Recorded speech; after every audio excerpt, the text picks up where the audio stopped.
Bismillah walhamdulillah, assalatu wassalamu ala rasulillah sayyidina wa syafi'ina wa maulana Muhammad ibn Abdillah wa ala alihi wa ashabihi wa man tabi'ahu wa mawalah.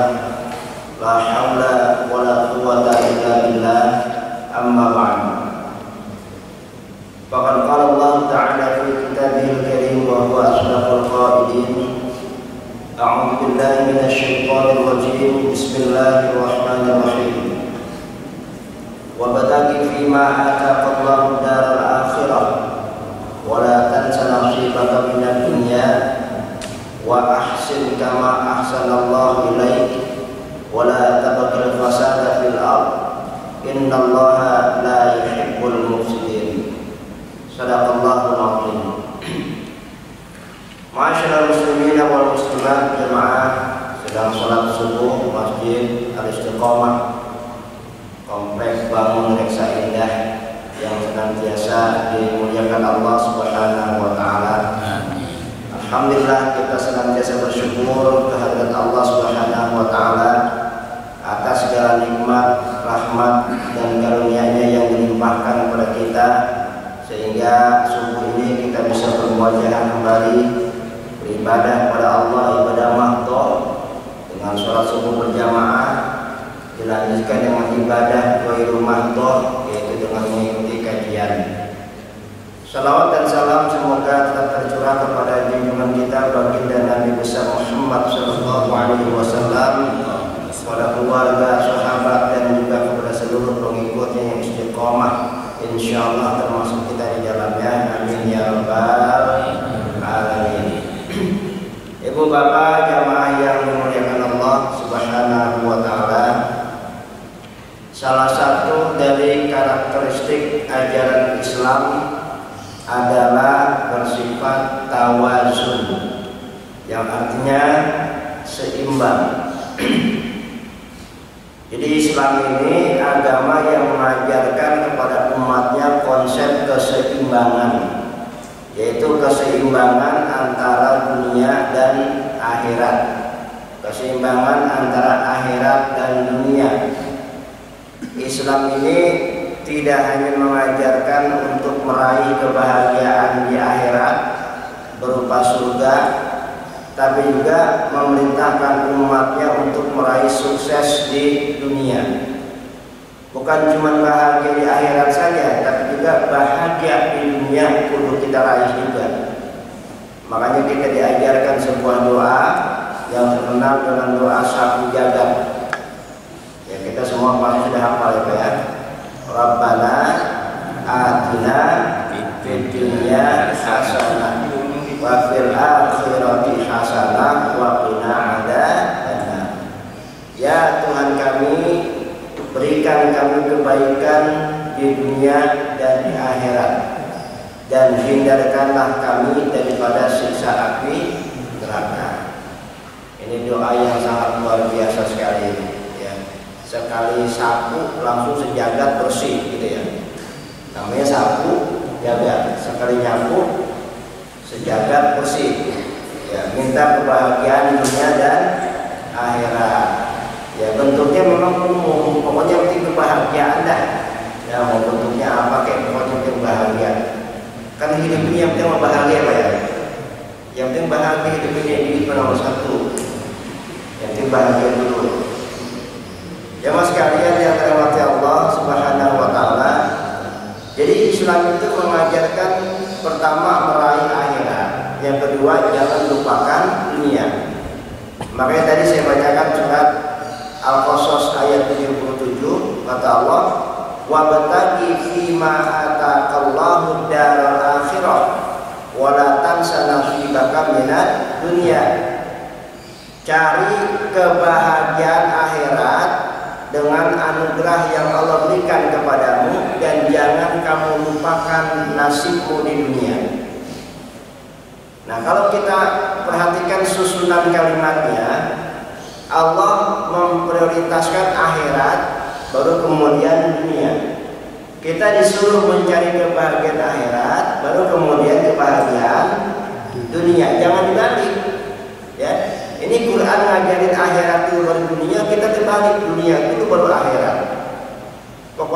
yang penting bahagia dulu di dunia, akhirat kan nomor 2. Salah. Akhirat itu dikejar, baru dunia. Begitu. Jadi cari kebahagiaan akhirat dengan apa yang Allah anugerahkan kepadamu. Ya, kita dianugerahkan apa? Anggota tubuh. Cari kebahagiaan akhirat dengan anggota tubuh kita. Gunakan anggota tubuh kita ini untuk ibadah kepada Allah Subhanahu wa Ta'ala. Jadi kejar akhirat, jangan lupakan dunia. Jadi target selanjutnya adalah dunia, begitu. Jadi jangan dibalik, dunia dulu baru akhirat. Nah, jadi Islam mengajarkan kita konsep keseimbangan, cari akhirat, jangan lupakan dunia. Jadi maksudnya apa? Jangan hanya mengejar akhirat saja, tapi dunia kita lupakan. Karena bagaimanapun juga Allah memberikan kita kehidupan di dunia untuk kita nikmati juga. Ya. Kalau kita tidak menikmati dunia, sama saja begini Pak, kita dikasih hadiah, tapi kita nggak pakai itu hadiah itu. Ada orang ngasih kita hadiah, belum kita simpen aja, kita nggak pakai, kan mubazir. Gitu kan, nggak ada manfaatnya. Allah memberikan kita kehidupan dunia untuk kita nikmati. Cuma saja dalam menikmati dunia ini kita tidak boleh keluar dari koridor agama. Kita tidak boleh melanggar aturan-aturan Allah Subhanahu wa Ta'ala. Makanya tadi perintahnya cuma wala tansa nasibaka minad dunya, jangan kau lupakan nasibmu di dunia. Yang arti jangan kau kejar dunia untuk tujuan utamamu, bukan begitu. Hanya sekedar jangan melupakan kehidupan dunia saja. Nikmati dunia tapi jangan berlebihan. Jadi Islam mengajarkan begitu, bukan cuma akhirat saja. Islam itu bukan cuma agama akhirat, tapi agama dunia. Mengajarkan kita agar kita sukses di dunia. Tidak boleh kita hanya ibadah saja, siang malam kita sholat, puasa, zikir, baca Quran, tapi kita nggak kerja, nggak mencari nafkah, nggak mencari rezeki. Ya, kita kejar akhirat saja, tapi kita nggak mau bekerja, itu salah.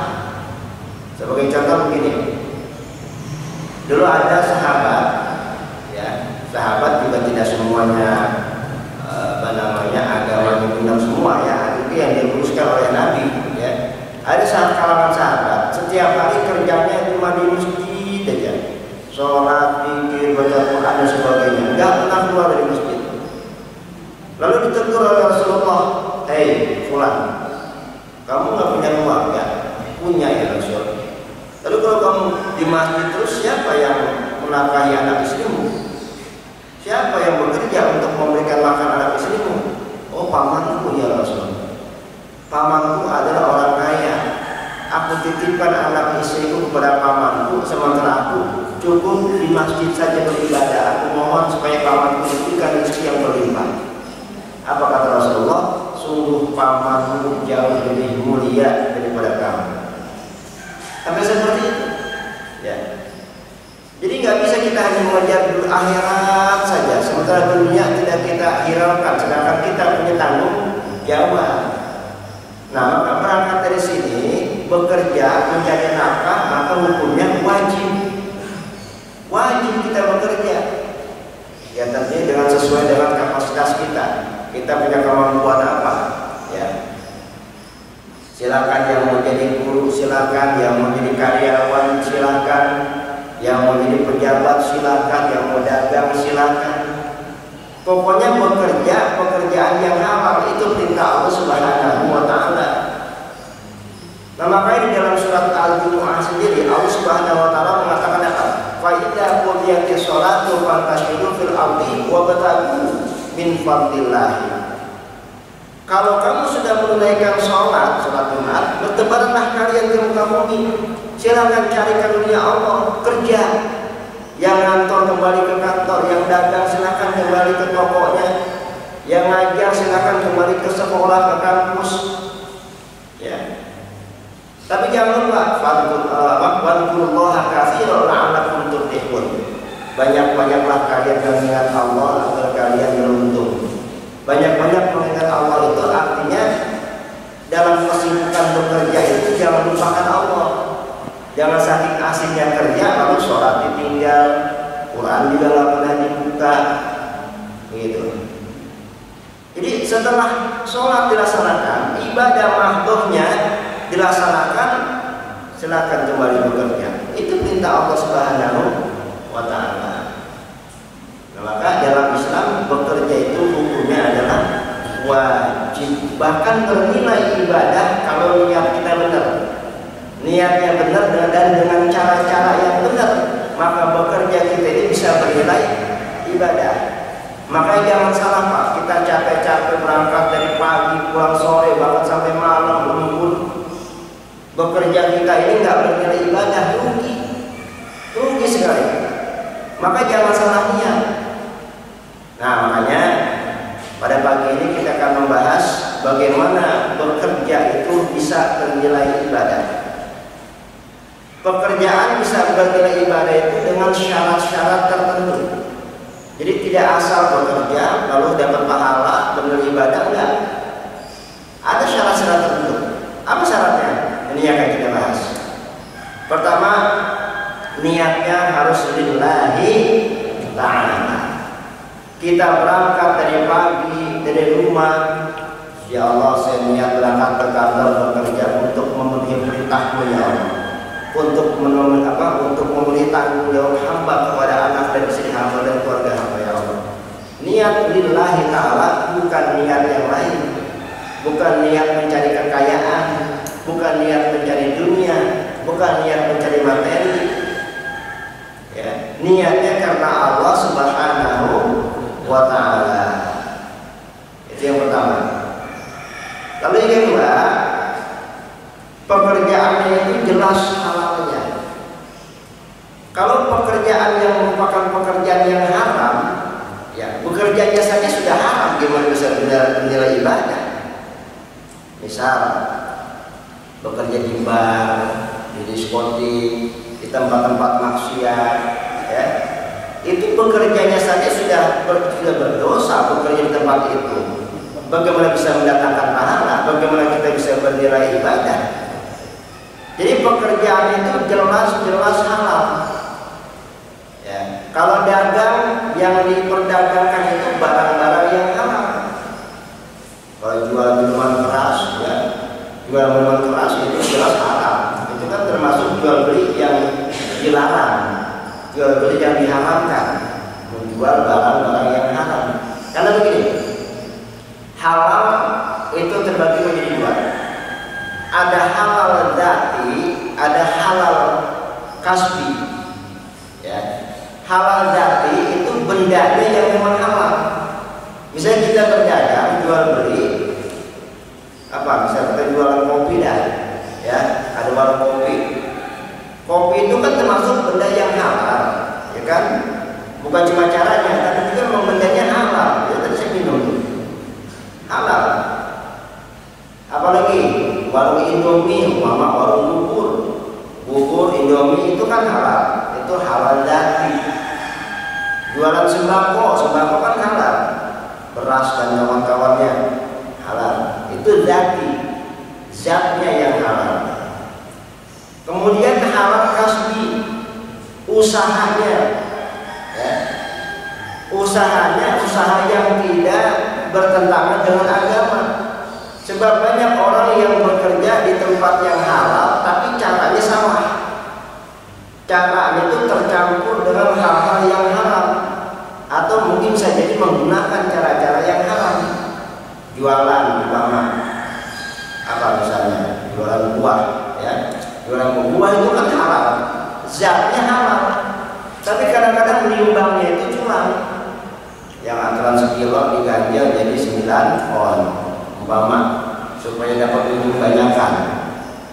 Atau buah yang udah bonyok ditutup-tutupin, ya, sehingga kelihatannya yang bagus-bagusnya aja. Itu goror namanya, ini koran, ya. Jadi ada riba, ada goror. Kurangi timbangannya itu riba, nutupin cacat itu goror, tipu daya namanya. Bendanya halal, buah itu halal, tapi ketika dagang dengan cara yang tidak sesuai dengan syariat Islam, maka menjadi haram. Jadi kasabnya, usahanya itu sudah tidak lagi menggunakan cara-cara yang halal. Nah, bagaimana pekerjaan itu bisa menjadi ibadah kalau caranya saja sudah haram? Dagang itu bisa menjadi ibadah kalau pertama jujur, ya kan? Kan banyak orang dagang nggak jujur ya. Oh, ini modal itu belum dapat, padahal sudah untung. Ya, kalau sekian nggak bisa dibilang modal itu belum ketemu ini, padahal sudah untung. Itu nggak jujur. Ya, dalam tadi tutup-tutupin aib barang itu juga nggak jujur juga. Ya. Dagang itu bisa menjadi ibadah kalau jujur. Yang kedua timbangannya benar. Ya, yang ketiga nggak nipu orang, begitu. Tapi kalau sudah dagangnya bohong, nipu orang, nggak jujur, masya Allah. Kalau penilai ibadah yang ada makan riba kita, ya, makan riba. Makanya kalau dagang hati-hati banget. Mendingan kita lebihin dikit daripada kurang, benar. Daripada kurang, mendingan kita lebihin dikit ada nilai sedekahnya. Orang dagang Pak, kalau kita lebihin nih, ya umpama beli sekilo, kita lebihin sekilo berapa onnya? Pokoknya lebihin dah, ya, 0, sekian on umpamanya. Itu ada nilai sedekahnya, insya Allah dagang kita berkah. Insya Allah dagang jadi laris, jadi langgeng. Ya. Daripada kita kurangi jadi bara api neraka, jadi riba. Yang sekilo jadi 9,5 on umpamanya. Itu yang setengah onnya jadi bara api neraka itu. Hati-hati. Mendingan kita kurangi gak bakal miskin, yang kita tambahin. Mendingan kita tambahin gak bakal miskin, gak bakal bangkrut insya Allah. Yang ada malah berkah. Karena itu ada nilai sedekahnya. Begitu.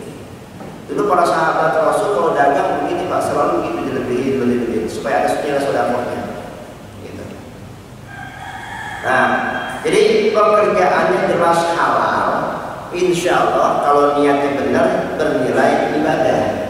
Tapi kalau sudah pekerjaannya saja sudah tidak halal atau setidak-tidaknya syubhat setidaknya syubhat, itu tidak bisa bernilai ibadah. Dari hukumnya saja sudah nggak jelas, ya, apalagi dapat pahala, itu tidak mungkin. Baik, itu syarat yang kedua. Yang ketiga, agar pekerjaan ini bisa bernilai ibadah, pekerjaan kita jangan sampai mengalahkan ibadah mahdhah. Ya. Ibadah mahdhah itu apa? Ya sholat, baca Quran, ibadah yang sifatnya vertikal, yang hubungan antara kita dengan Allah Subhanahu wa Ta'ala. Sesibuk apapun kita ibadah bekerja, seperti dalam sholat duha 2 rakaat, berapa lama sih? Cuma 5 menit sholat duha. Zuhur, ya apalagi zuhur. Syukur kalau di kantornya ada mushola berjamaah, jangan sholat sendirian. Ya. Kalau kita terlalu sibuk bekerja sampai kita melupakan ibadah kita kepada Allah Subhanahu wa Ta'ala, maka tidak akan bernilai ibadah pekerjaan itu. Makanya silakan bekerja di kantor, silakan bisnis, silakan kerja apapun, tapi jangan lupakan ibadah. Kewajiban kita itu di atas segala-galanya daripada urusan-urusan pekerjaan itu. Ada Pak orang kaya, ya orang kaya, duitnya banyak, tapi nggak mau haji. Apa alasannya? Kalau saya sibuk urus bisnis saya banyak di sini, di sana, bisnis ini, bisnis itu, nggak sempat ibadah haji. Ya Allah, ya Allah. Padahal udah lebih dari mampu. Jangankan buat dia sendiri, sekeluarga di berangkat haji bareng, cukup uangnya, tapi nggak pernah berangkat haji dengan alasan sibuk ngurusin bisnis, ngurusin usaha. Ini yang kata Nabi, barang siapa yang sudah punya kemampuan tapi juga belum melaksanakan ibadah haji, silahkan pilih mau mati dalam keadaan Yahudi atau Nasrani. Kemampuan sudah ada Pak. Banyak orang yang nggak punya kemampuan tapi punya kemauan yang kuat, nggak berangkat. Ini kemampuan ada, bukan cuma dirinya saja, sekeluarga dia berangkat haji pasti bisa, tapi nggak pernah ada kemauan karena alasan sibuk ini itu, kerja, bisnis, usaha dan sebagainya, dunia terusnya dipikirkan. Ya. Jadi pekerjaan yang seperti itu tuh hanya akan menjauhkan dirinya kepada Allah, nggak bernilai ibadah. Nah, jadi sesibuk apapun kita, makanya kata Nabi ini dalam sebuah hadis, ya Bani Adam, tafarraq bi ibadati amla sadaraka dinan wa asudul faqraka. Wahai Bani Adam, manusia, luangkanlah waktumu untuk beribadah kepadaku. Niscaya aku akan penuhi dadamu dengan kekayaan, dan aku akan menghindarkan kamu dari kefakiran. Itu janji Allah. Ini hadis bukan Nabi yang bicara, Allah, hadis kursi. Ya, ini hadis kursi. Firman Allah yang Allah turunkan kepada Nabi Muhammad di luar Al-Quran, hadis kursi. Hai Bani Adam, luangkan waktumu untuk beribadah kepadaku. Niscaya aku akan penuhi dadamu dengan kekayaan, dan aku akan hindarkan kamu dari kemiskinan. Jadi Allah yang janji. Kalau kita ibadah, kita utamakan Allah, ya, karena ada istilah ya, Allah dulu, Allah lagi, Allah lagi gitu ya. Jadi kepentingan Allah itu harus lebih kita dahulukan daripada kepentingan kita dan dunia. Insya Allah Pak, kalau kita mendahulukan ibadah, hati kita ini kaya rasanya. Walaupun harta kita nggak banyak, tapi hati kita kan yang penting kekayaan itu kan sini ya. Yang penting kekayaan itu di hati. Buat apa kita harta sabar amrut, tapi kalau nggak pernah mendapatkan ketenangan dalam hidup, buat apa? Duit banyak, tapi nggak pernah merasakan kedamaian, buat apa? Kekayaan itu kan yang penting di hati kita bahagia, tenang. Yang penting semua urusan sudah beres, kebutuhan tercukupi. Begitu aja udah. Ngapain kita ngejar-ngejar dunia terus yang nggak mungkin kita mau mati. Tuh, amlak saudara dinan, kata Allah. Aku akan penuhi dadamu dengan kekayaan. Dan yang terpenting lagi, wa asudul faqraka, dan aku akan menghindarkan kamu dari kemiskinan. Insya Allah ahli ibadah tidak akan miskin hidupnya. Maknanya pemiskin, miskin itu selalu merasa kurang, miskin itu. Makanya banyak orang yang punya mobil mewah tapi miskin sebetulnya. Rumahnya megah tapi miskin, berlimpah tapi miskin. Kenapa? Kurang. Tapi ada orang yang rumahnya di RSS. Waduh. Apa tuh? Yang rumah sangat sederhana, susah selonjor, solo sini. Walaupun ukuran 2x3, mama kayak pokoknya 2x3. Tapi kalau bersyukur, hatinya lapang. Hidup di kontrakan laksana di Pondok Indah. Dan itu orang yang bersyukur. Tapi yang nggak pernah bersyukur, yang kurang terus, itu walaupun di Pondok Indah laksana di rumah umum. Ya. Kekayaan itu ya ada di sini, kemiskinan juga ada di sini. Orang yang ahli ibadah, insya Allah kasih kekayaan hati, sehingga hatinya itu enggak merasa susah, walaupun sulit samanya. Enggak merasa susah, walaupun sebetulnya sulit. Kesulitan itu dianggap seni aja udah. Gitu. Itu orang yang ahli ibadah begitu. Makanya kata Allah tadi, tafarraq ibadati, luangkan waktumu untuk ibadah padaku. Ini kadang kita terbalik Pak, kita ibadah di sisa waktu, ya kan? Kalau bisa ibadah kayak gitu. Kata Allah, tafarraq ibadati, kita yang harus meluangkan waktu. Sesibuk apapun kita, waktu kita jangan cuma buat dunia saja. Sisihkan waktu kita untuk Allah. Begitu. Baru nanti Allah kasih kekayaan hati dan Allah hindarkan kita dari kemiskinan. Kemiskinan hati terutama. Syukur-syukur bisa kemiskinan terhindar dari kemiskinan materi. Sebaliknya, wa illa taf'al malatu yadika syughlan wa lam asudu faqraka. Tapi kalau kamu tidak meluangkan waktu untuk beribadah padaku, bisa jadi aku berikan kamu kesibukan dunia. Tapi maaf, aku tidak akan menghindarkan kamu dari kemiskinan. Itu maafin anak saya aja maafnya. Jadi kalau kita sibuk dengan dunia, kita tidak luangkan waktu untuk ibadah pada Allah, bisa aja Allah tambah kesibukan kita. Oke, itu yang kau mau, nih aku kasih lagi, nih urus bisnis lagi, nih usaha ini, silakan urus. Kaya kita Pak, kaya, sibuk kita. Tapi nanti ketika kita jatuh bangkrut, Allah tidak tolong lagi. Kayak banyak orang yang punya usahanya banyak, bisnisnya besar, duitnya banyak, jatuh bangkrut, nggak balik jadi kaya lagi kan?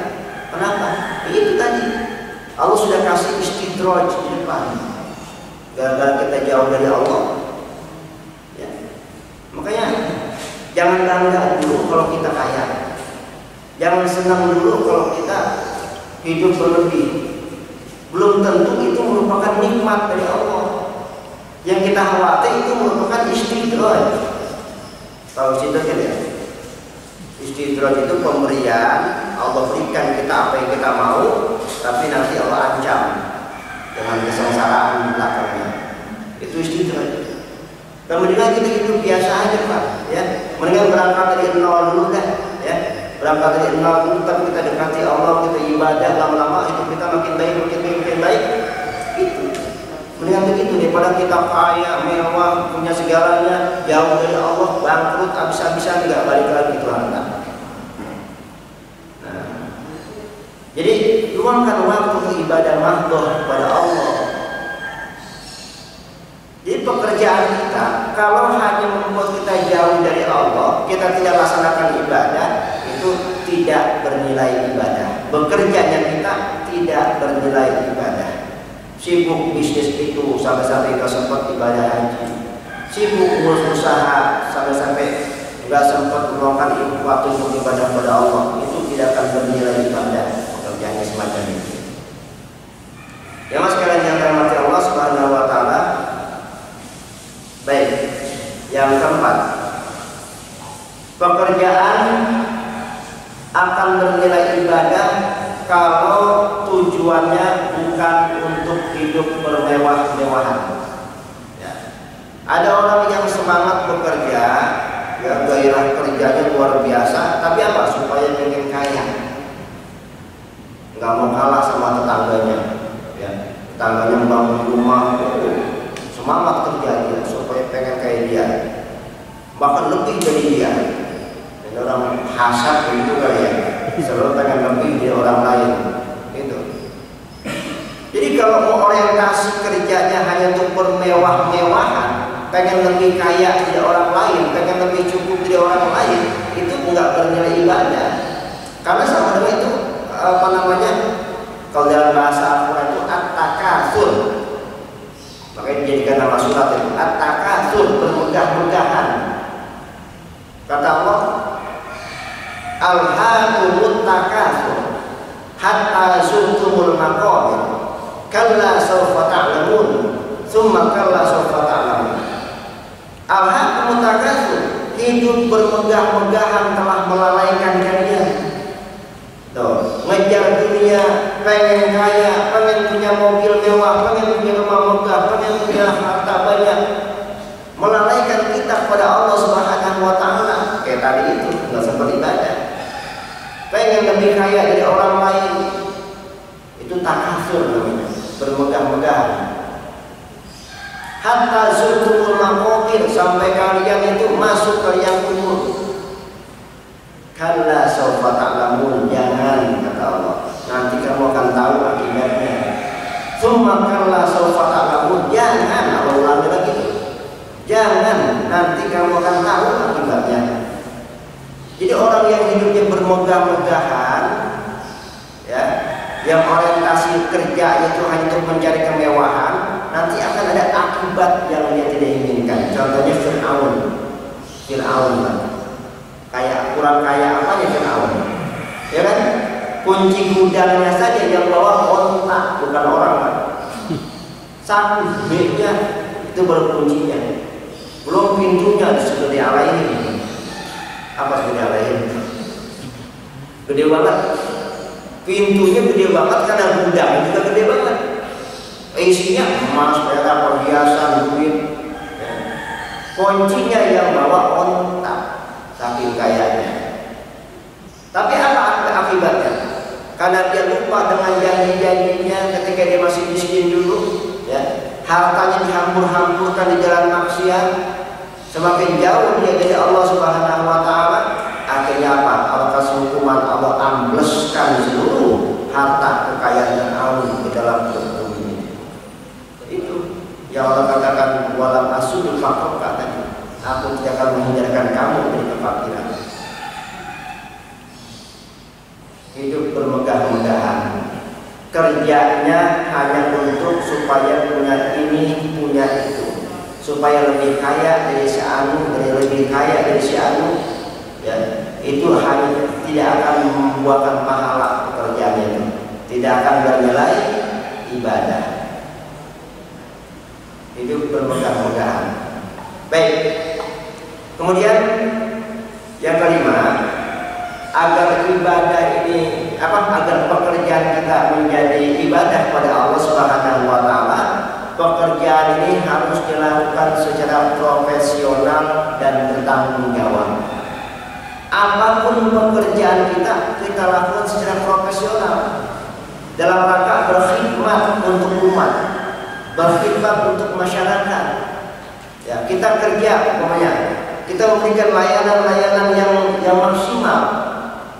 Jangan kerja masuk jam 7 berangkat jam 8. Ada yang begitu. Kantor harus jam 7 diberangkat jam 8. Pulang harusnya jam 4. Setengah 3 udah pulang. Jadi benar-benar orang yang tidak profesional dan tidak bertanggung jawab. Padahal tugas-tugas itu banyak.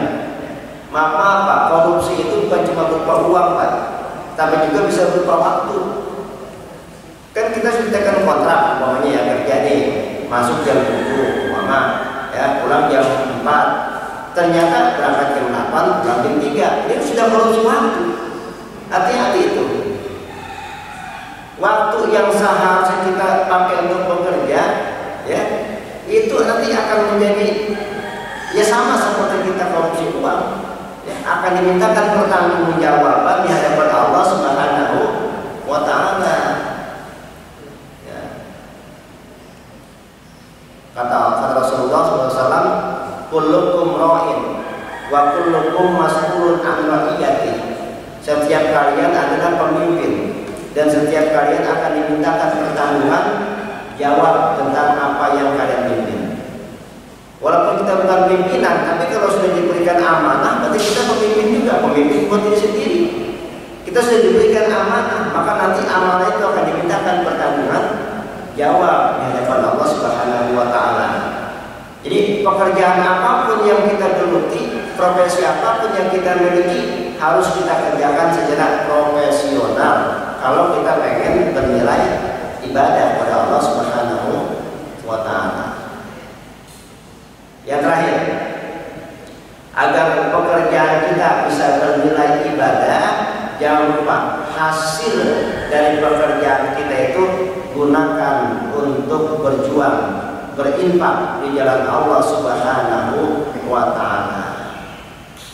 Jangan kita menganggap bahwa uang kita, harta kita adalah hasil kerja keras kita dan tidak ada hubungannya dengan orang lain. Salah besar.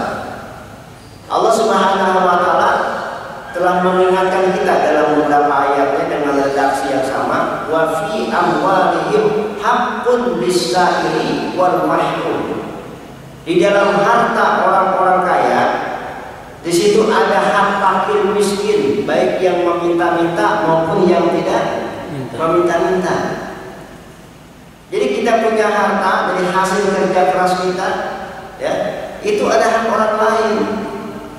Maka jangan kita merasa bahwa ini harta saya hasilkan dari kerja keras saya, pagi siang malam, banting tulang, keras keringat, kepala dibuat kaki, kaki dibuat kepala.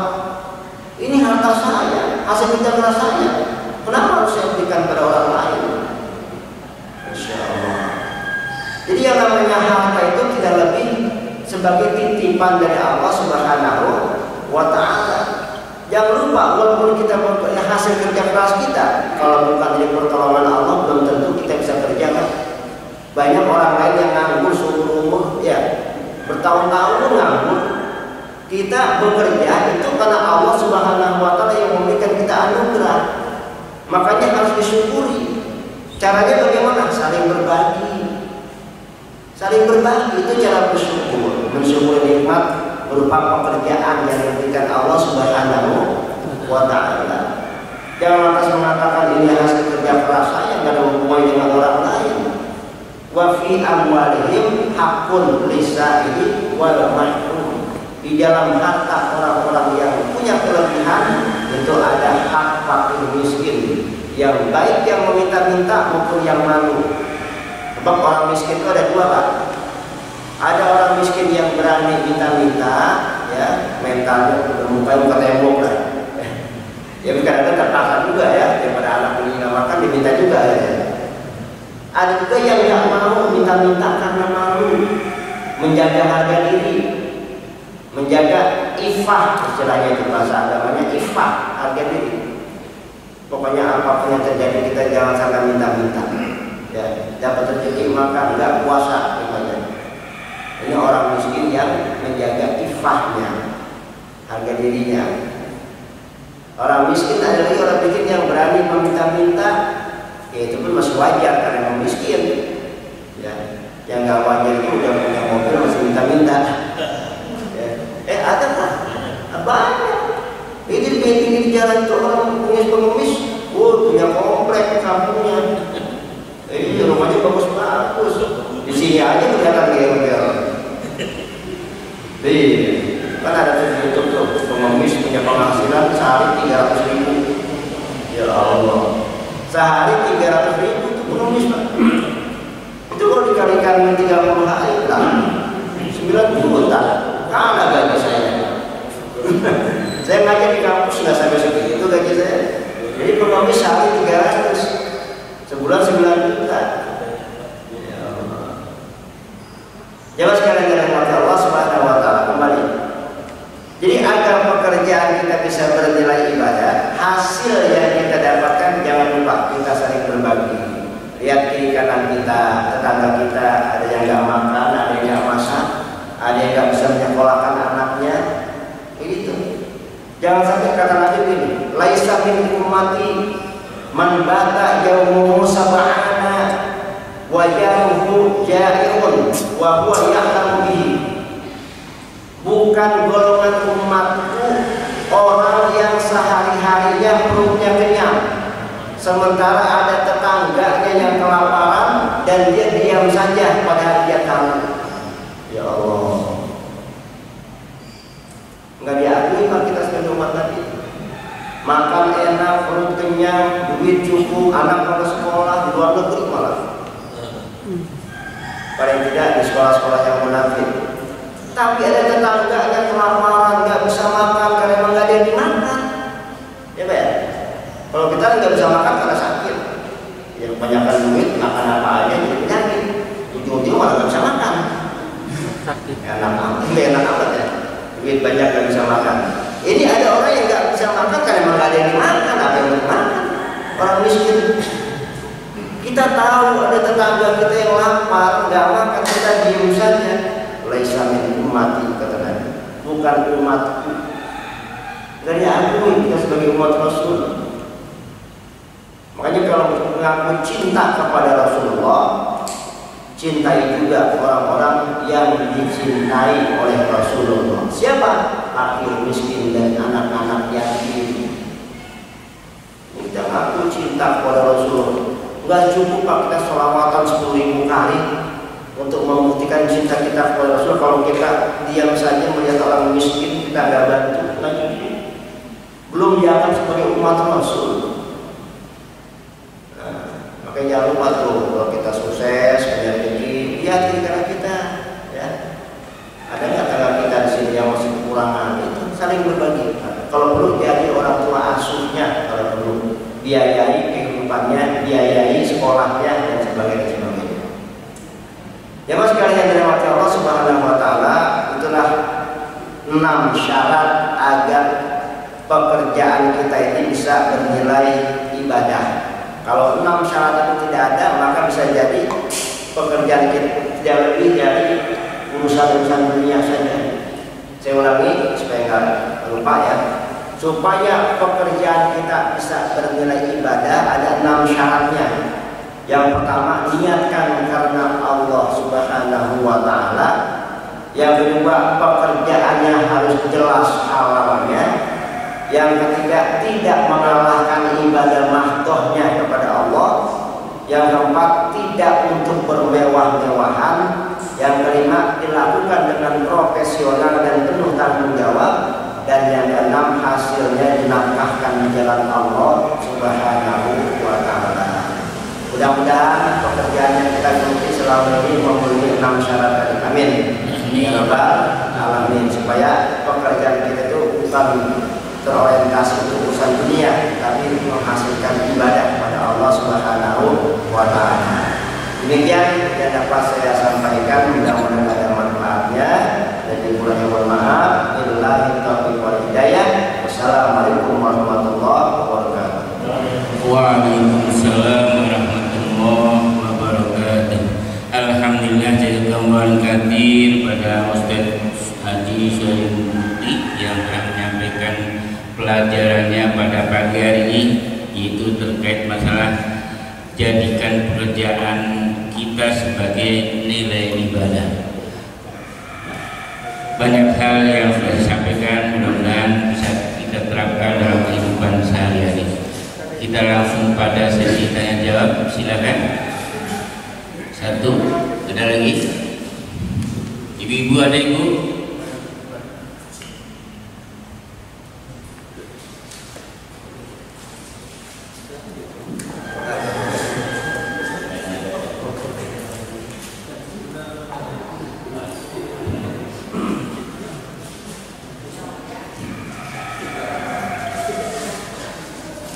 Assalamualaikum warahmatullahi wabarakatuh. Ustaz, ini saya ceritakan kasus. Waktu saya masih dinas di Garuda, itu seorang perempuan lain untuk luar negeri, dan tugas dia adalah memberikan minuman. Maaf, spekernya tidak jelas. Jadi seorang pramugara, dia ditugaskan untuk memberi minuman, dan ini tugas luar negeri. Salah satu minuman yang diberikan, yang harus diberikan adalah bir, minuman keras. Luar negeri itu ada minuman keras untuk disajikan kepada penumpang, terutama first class dan business class.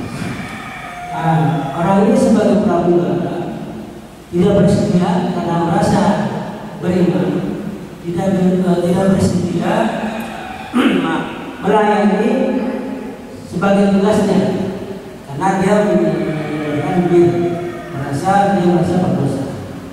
Sedangkan itu tugas dia ada di tempat itu. Nah, masalah ini membuat suasana kerja di kelompok mereka tidak kondusif. Nah, ini bagaimana masalahnya ini, Ustaz? Tentu dia merasa benar bahwa dia berdosa, tapi dia tugasnya memang penyajiannya itu memang harus disajikan seperti itu. Nah, itu bagaimana? Kalau dia bilang dia merasa ngotot, dia mulai kamu keluar aja, ya kan? Keluar dari kerja ini bukan dari perusahaan, katakanlah seperti itu. Tapi kan untuk dia keluar tidak semudah apa yang kita katakan untuk dapat pekerjaan yang baru. Padahal kalau dia nggak kerja, anak istrinya tidak mendapat nafkah. Nah, ini gimana pandangan agama kita dalam menghadapi hal seperti ini? Terima kasih. Assalamualaikum warahmatullahi wabarakatuh. Waalaikumsalam. Ya, saya ada lagi. Langsung dulu Pak. Nanti kemudian Pak. Baik, pertanyaan yang bagus dari Pak Agus Herwi. Terkait dengan hukum dan sikap, ya. Khamr atau minuman keras dengan berbagai bentuknya, ada bir, ada whisky, ada topi mendeng dan sebagainya. dalam Quran itu sudah jelas innamal khamru wal maisiru wal ansabu wal azlamu rijsun min amali syaitan fajtanibuhu la'allakum tuflihun. Khamar, judi, memberikan sesajen buat berhala, mengundi nasib dengan anak panah, itu semuanya rijsun, najis. Fajtanibuhu min amali syaitan, dan itu bagian dari pekerjaan setan. Maka jauhilah la'allakum tuflihun, agar kalian beruntung. Minuman keras hukumnya haram. Dan dalam sebuah hadis dikatakan bahwa Allah melaknat orang yang membuat minuman keras, yang meminumnya, yang bahkan yang membawanya. Nah, ini terkait dengan pekerjaan tadi ya. Jadi orang yang membawa, apalagi membawa untuk menyajikan, membawa dengan tidak ada tujuan itu saja, itu sudah dilarang. Apalagi membawa benar-benar untuk disajikan kepada orang lain, yang artinya dia memberikan kesempatan orang lain untuk berbuat dosa, ya, maka dia pun akan mendapatkan dosa, ya. Jadi kalau ada pekerjaan semacam itu, ya seharusnya mau dihindarkan. Artinya kita harus bisa mengambil sikap keluar. Nah, lalu gimana antara anak istrinya? Ingat, Allah sudah berjanji, wa may yattaqillaha yaj'al lahu makhraja wa yarzuqhu min haitsu la yahtasib. Barang siapa yang bertakwa kepada Allah, Allah akan berikan jalan keluar, dan Allah akan berikan rezeki dari jalan yang tidak disangka-sangka. Orang yang keluar dari pekerjaan yang haram ini bukti bahwa dia bertakwa. Dia takut kepada Allah. Makanya apapun resikonya dia keluar. Dia nggak mau lagi terusin pekerjaannya, karena pekerjaannya itu mendorong dia untuk berbuat haram, gitu kan? Maka dia keluar. Ini sikap yang bagus, ya. Nah, gimana anak istrinya? Ya tadi itu Allah sudah berjanji. Allah pasti kasih rezeki dengan cara-cara yang kadang-kadang tidak diduga-duga. Ya, sekarang gini Pak, logikanya ya. Sebelum bekerja di tempat itu, kita makan apa enggak? Makan apa laparan? Saya rasa masih makan, ya. Walaupun sederhana. Waktu masuk surga belum tahu. Iya, belum tahu, tapi kan makan kan? Tiap hari makan kan? Makan aja. Pasti Allah kasih makan dengan jalan-jalan yang kita tidak tahu. Ya memang awal-awalnya diuji dulu Pak. Orang kalau sudah berani menentukan sikap, pasti diuji oleh Allah, itu pasti. Maaf, saya punya jamaah kerja di perusahaan perbankan, ya. Setelah dia banyak mengkaji, akhirnya dia memutuskan untuk keluar dari perusahaan itu, karena dia takut ribanya, gitu. Keluar dari pekerjaan, emang susah dulu Pak, susah dulu. Tapi dia mikir, gimana ya caranya jadi duit ya. Akhirnya dia jualan-jualan online, dan laku. Memang awalnya susah dulu, tapi lama laku. Terus ngapain lagi? Sambil nyambil lagi dia nge-grab. Tapi makan tiap hari Pak. Dari hasil jualan online, dari hasil nge-grab itu ada aja yang bisa buat makan. Artinya Allah masih kasih rezeki, gitu kan? Sekarang Masya Allah, dia sudah punya usaha yang lain, yang rezekinya, penghasilannya lebih dari sekedar dia kerja di perusahaan perbankan tadi. Awalnya memang Allah uji orang yang mau mengambil sikap karena takut kepada Allah uji dulu. Tapi lama-kelamaan Allah tingkatkan lagi kehidupannya sebagai hadiah dari keberaniannya menentukan sikap karena takut kepada Allah Subhanahu wa ta'ala, gitu kan. Jadi gak usah takut. Aduh, ntar anak bujuk saya makan apa? Gak nyusu, gak ini. Gak usah takut. Nahnu narzuquhum wa iyyakum, kata Allah gitu. Kami yang memberikan makan mereka dan juga kepada kamu, kata Allah gitu. Gak usah takut. Allah yang memberikan makan anak kita. Emang yang ngasih rezeki kita? Bukan, Allah. Anak kita itu yang nanggung Allah. Wa ma min dabbatin fil ardi illa 'ala Allahi rizquha. Tidak ada satu makhluk pun yang merata di bumi ini kecuali sudah Allah tentukan rezekinya. Gitu kan? Apalagi kita punya anak, Allah kasih titipan. Jadi anak itu kan titipan. Yang namanya nitip pasti dibekali dong. Ya, kita nitip sesuatu nih pada teman kita. Ya, apa ya misalnya kita nitip mobil deh. Ya, tolong ya saya nitip mobil sama keluar kota nih 2 bulan. Ini nih tolong uang buat apa maintenance-nya, ya, gitu. Allah juga begitu, nitipin kita anak, Allah kasih juga itu rezekinya buat anak kita. Jadi pada prinsipnya yang memberikan rezeki buat anak kita bukan kita, tapi Allah. Jadi ngapain kita takut anak ibu makan apa? Ya. Ambil sikap, harus gentle kita, harus satria, yakin pada Allah. Allah itu kesel sama kita Pak kalau kita nggak yakin. Bahasa saya begitu kan. Allah tuh kesel sama kita kalau kita nggak yakin. Makanya kita harus husnuzon kepada Allah. Kan pernah kita bahas ya apa akhlak kepada Allah. Husnuzon, baik sangka. Kita dalam kondisi apapun baik sangka pada Allah. Pasti Allah kasih jalan, pasti Allah kasih rezeki. Itu. Kalau kita anak beribu bukan apa? Namanya nggak percaya sama kekuasaan Allah. Beriman kepada Allah bukan cuma beriman, bukan cuma percaya Allah ada, bukan cuma percaya Allah yang menciptakan kita, termasuk kita percaya dengan kebesaran Allah. Kebesaran Allah itu apa? Ketika kita sedang dalam keadaan sulit, yakin Allah yang memberikan jalan keluar. Itu. Ini kadang kita yang nggak yakin. Ketika kita ragu, aduh gimana ya keluar jalannya, itu kita nggak yakin sama Allah. Harus kita bismillah, yakin nanti Allah kasih jalan keluar. Ya walaupun sulit-sulit dikit itu biasa, itu seni sebagai ujian. Orang taubat itu pasti ada ujian kan? Orang berhijrah pasti ada ujian. Nggak mungkin lempeng-lempeng aja jalannya, nggak mungkin. Pasti ada ujiannya. Tapi kalau istiqomah nanti masya Allah dia akan mendapatkan ketenangan yang luar biasa dari kehidupan sebelumnya. Baik sekali itu ya jawaban saya.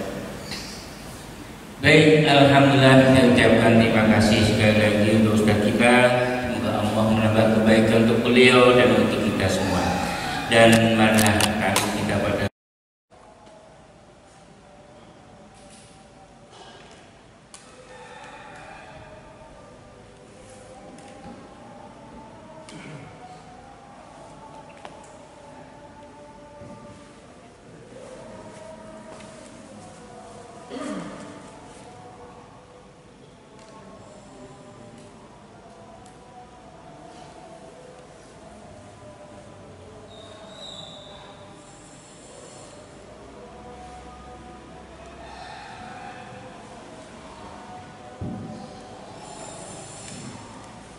Assalamualaikum warahmatullahi wabarakatuh. Bismillahirrahmanirrahim. Assalatu wassalamu ala Rasulillah sayyidina wa syafi'ina wa maulana Muhammad ibn Abdullah wa ala alihi wa ashabihi wa man tabi'ahu wa mawalah. La haula wa la quwwata illa billah. Amma ba'du. Faqad qala Allah ta'ala fi kitabihil karim wa huwa asdaqul qailin. A'udzu billahi minasy syaithanir rajim. Bismillahirrahmanirrahim. Wa bataghi fima ataaqa Allahu daral akhirah wa la tansa nasibaka minad dunya wa ahsin kama ahsanallahu ilaik wa la tabghil fasada fil ardh innallaha la yuhibbul mufsidin. Shadaqallahul azim. Ma'asyiral muslimin wal muslimat, jemaah sedang salat subuh Masjid Al-Istiqomah Kompleks Bangun Reksa Indah yang senantiasa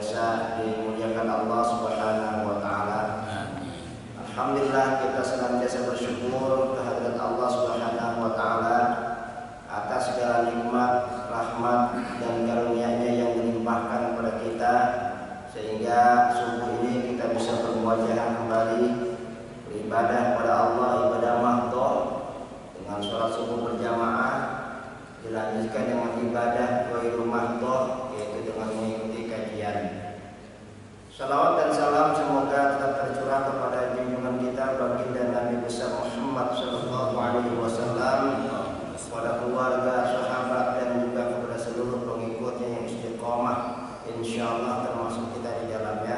Amin ya rabbal alamin.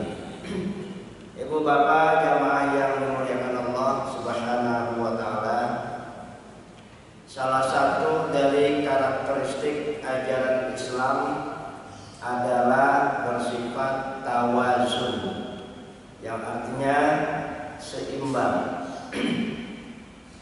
Jadi Islam ini agama yang mengajarkan kepada umatnya konsep keseimbangan, yaitu keseimbangan antara dunia dan akhirat, keseimbangan antara akhirat dan dunia.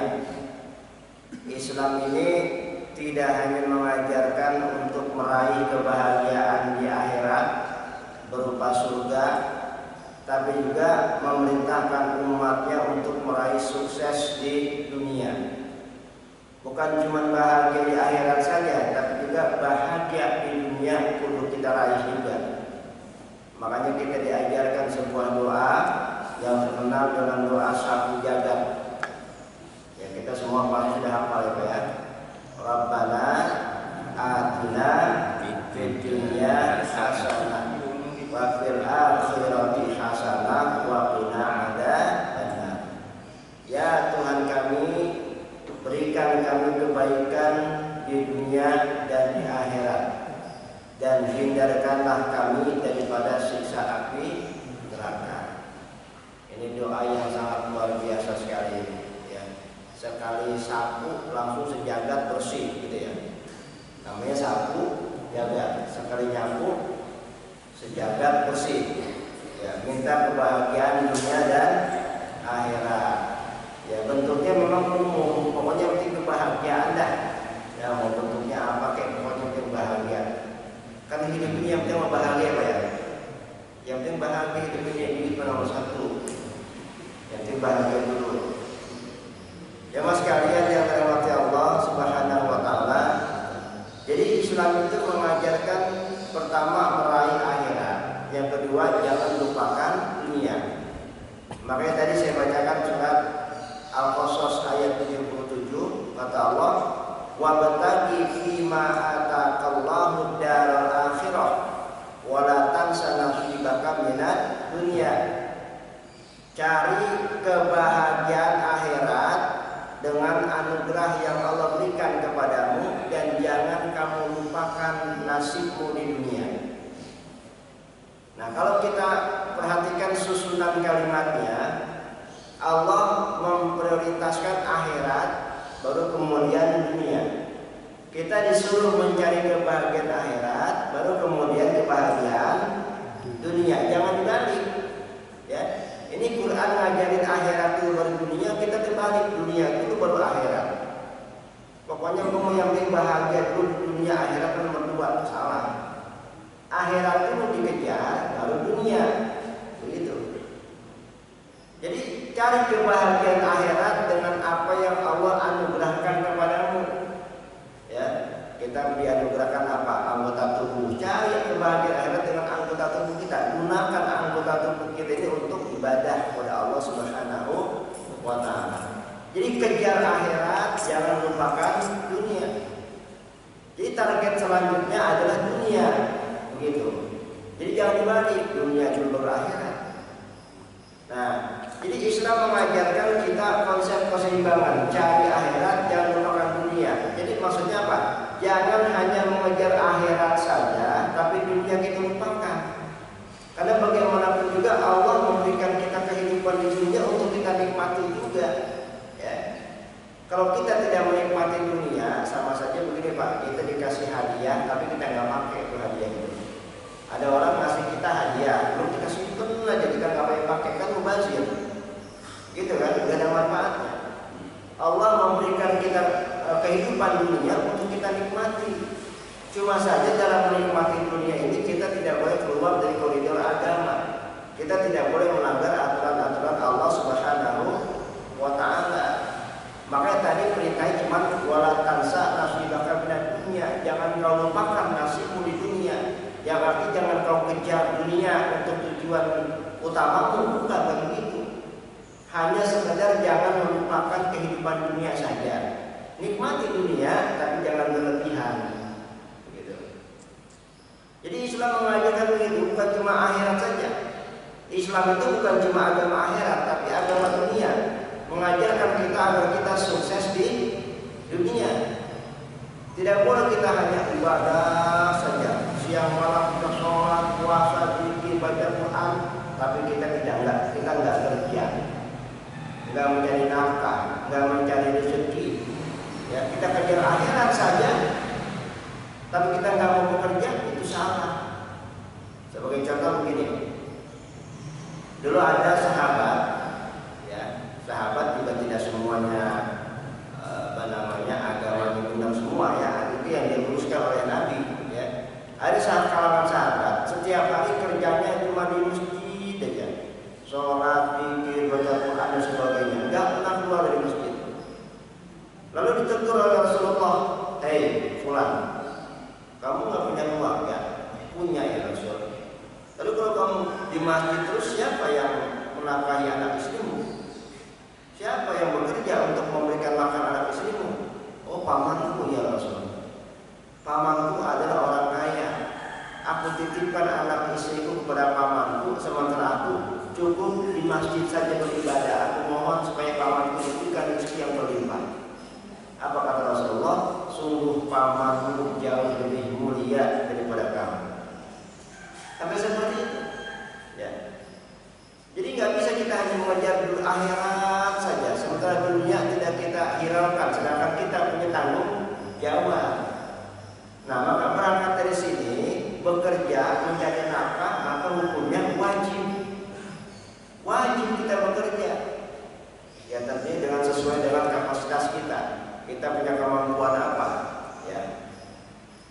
Silakan yang mau jadi guru, silakan yang mau jadi karyawan, silakan yang mau jadi pejabat, silakan yang mau dagang, silakan. Pokoknya bekerja pekerjaan yang halal, itu perintah Allah Subhanahu wa taala. Nah, makanya di dalam surat Al-Jumu'ah sendiri Allah Subhanahu wa taala mengatakan apa? Fa idza qudiyatis sholatu fantashiru fil ardi wabtaghu min fadlillah. Kalau kamu sudah menunaikan sholat Jumat, bertebaranlah kalian di muka bumi. Silakan cari karunia Allah, kerja. Yang ngantor kembali ke kantor, yang dagang silakan kembali ke tokonya, yang ngajar silakan kembali ke sekolah, ke kampus. Ya. Tapi jangan lupa wadkurullaha katsiran la'allakum tuflihun. Banyak-banyaklah kalian mengingat Allah agar kalian beruntung. Banyak-banyak mengingat Allah itu artinya dalam kesibukan bekerja itu jangan lupakan Allah. Jangan saking asiknya kerja lalu sholat ditinggal, Quran juga nggak pernah dibuka, begitu. Jadi setelah sholat dilaksanakan, ibadah mahdohnya dilaksanakan, silakan kembali bekerja. Itu perintah Allah Subhanahu wa taala. Nah, maka dalam Islam bekerja itu hukumnya adalah wajib, bahkan bernilai ibadah kalau niat kita benar. Niatnya benar dan dengan cara-cara yang benar, maka bekerja kita ini bisa bernilai ibadah. Makanya jangan salah Pak, kita capek-capek berangkat dari pagi, pulang sore, bahkan sampai malam lembur. Bekerja kita ini nggak bernilai ibadah, rugi sekali. Maka jangan salah niat. Nah, makanya pada pagi ini kita akan membahas bagaimana bekerja itu bisa bernilai ibadah. Pekerjaan bisa bernilai ibadah itu dengan syarat-syarat tertentu. Jadi tidak asal bekerja lalu dapat pahala bernilai ibadah, enggak. Ada syarat-syarat tertentu. Apa syaratnya? Ini yang akan kita bahas. Pertama, niatnya harus lillahi ta'ala. Kita berangkat dari pagi dari rumah, ya Allah saya niat berangkat ke kantor bekerja untuk memenuhi perintah-Mu ya Allah. Untuk memenuhi tanggung jawab hamba kepada anak dan istri hamba dan keluarga hamba ya Allah. Niat lillahi ta'ala, bukan niat yang lain. Bukan niat mencari kekayaan, bukan niat mencari dunia, bukan niat mencari materi. Ya, niatnya karena Allah Subhanahu wa ta'ala. Itu yang Lalu yang kedua, pekerjaannya itu jelas halalnya. Kalau pekerjaan yang merupakan pekerjaan yang haram, ya bekerjanya saja sudah haram, gimana bisa bernilai ibadah? Misal bekerja di bar, di diskotik, di tempat-tempat maksiat, ya, itu bekerjanya saja sudah berdosa. Bekerja di tempat itu, bagaimana bisa mendatangkan pahala? Bagaimana kita bisa bernilai ibadah? Jadi pekerjaan itu jelas-jelas halal. Ya, kalau dagang yang diperdagangkan itu barang-barang yang halal. Kalau jual minuman keras, ya, jual minuman keras itu jelas haram. Itu kan termasuk jual beli yang dilarang, jual beli yang diharamkan, menjual barang-barang yang haram. Karena begini, halal itu terbagi menjadi dua. Ada halal dzati, ada halal kasbi. Ya. Halal dzati itu bendanya yang memang halal. Misalnya kita berdagang, jual beli, apa? Misalnya kita jualan kopi dah, ya, ada warung kopi. Kopi itu kan termasuk benda yang halal, ya kan? Bukan cuma caranya, tapi juga memang bendanya halal. Ya, tadi saya minum halal. Apalagi warung Indomie, mama warung bubur Indomie itu kan halal, itu halal dzati. Jualan sembako kan halal, beras dan kawan-kawannya halal, itu dzati, zatnya yang halal. Kemudian halal kasbi, usahanya, ya. Usaha yang tidak bertentangan dengan agama. Sebab banyak orang yang bekerja di tempat yang halal, tapi caranya salah. Caranya itu tercampur dengan hal-hal yang haram, atau mungkin bisa jadi menggunakan cara-cara yang haram. Jualan umpama apa misalnya, jualan buah, ya. Jualan buah itu kan halal, zatnya halal, tapi kadang-kadang menimbangnya itu curang. Yang aturan sekilo diganjel jadi 9 on umpama, supaya dapat untung banyakan. Atau buah yang udah bonyok ditutup-tutupin, ya, sehingga kelihatannya yang bagus-bagusnya aja.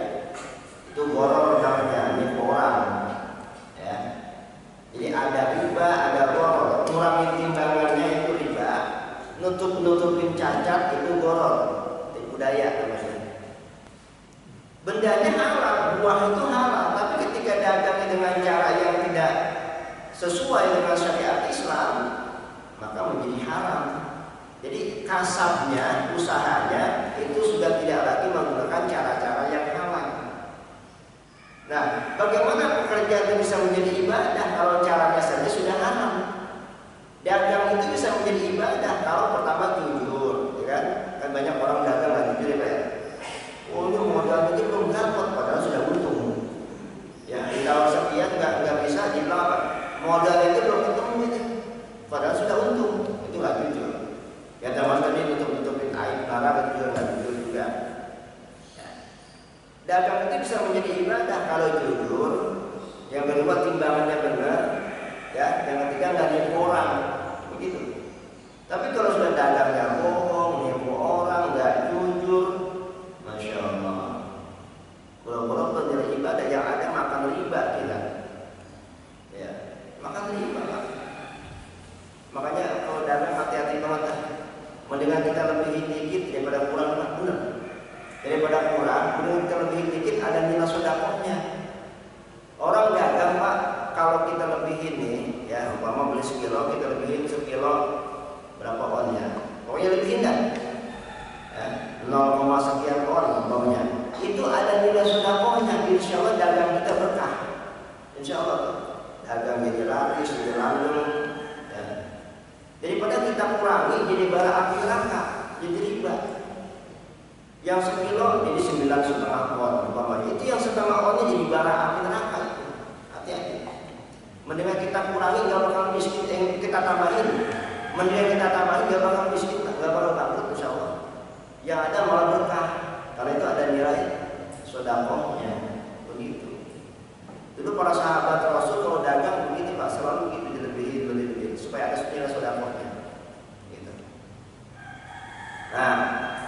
pekerjaannya jelas halal, insya Allah kalau niatnya benar bernilai ibadah. Tapi kalau sudah pekerjaannya saja sudah tidak halal atau setidak-tidaknya syubhat setidak-tidaknya syubhat, itu tidak bisa bernilai ibadah. Dari hukumnya saja sudah nggak jelas, ya, apalagi dapat pahala, tidak mungkin. Baik, itu syarat yang kedua.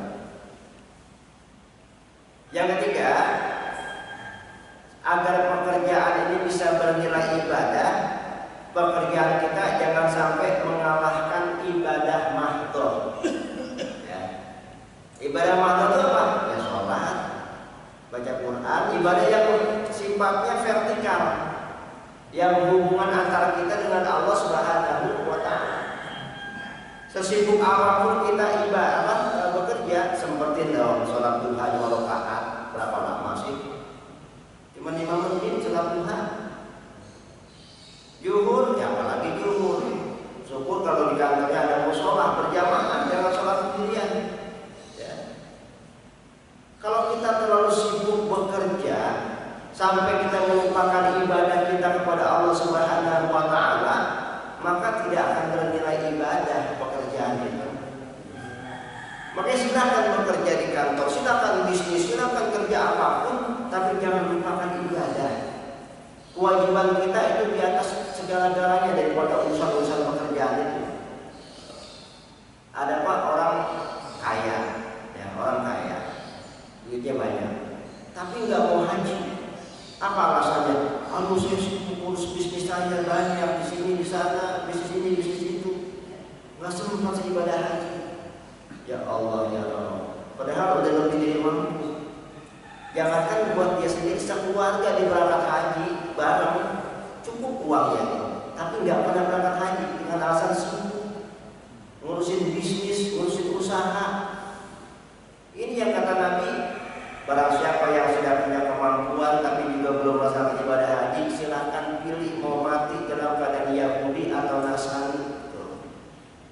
Kemampuan sudah ada, Pak.